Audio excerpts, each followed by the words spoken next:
So I don't know exactly what happened. I do remember being at the trial. Not at the actual trial, but I remember being in the courthouse, me and my sister, my aunt, my grandfather.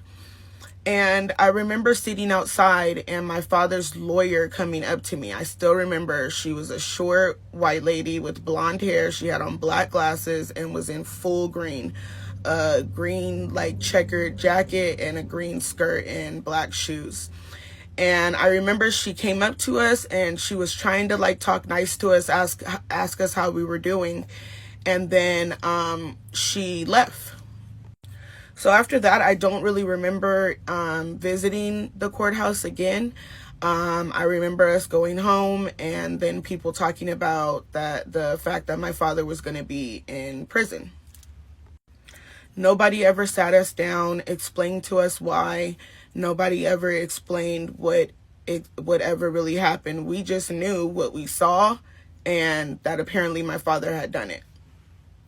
So a little while later, I remember everybody talking about the fact that my father had gotten 17 years and that was the time that he had got for my mother's murder.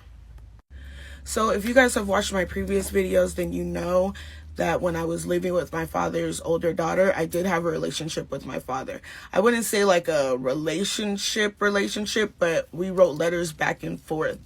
I wanted to know what had happened, why I was orphaned, really.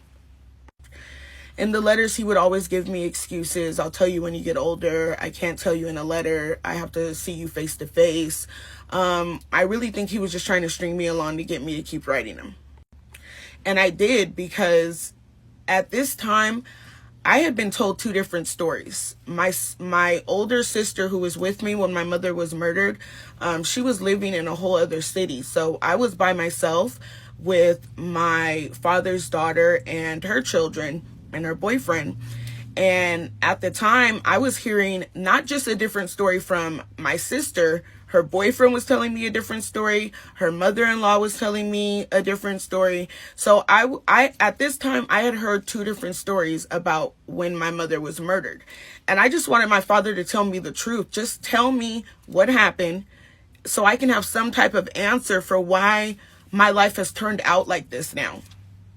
So I think at one point I wrote him one letter where I was really angry because I just felt like, why can't you just tell me the truth so this can be over with?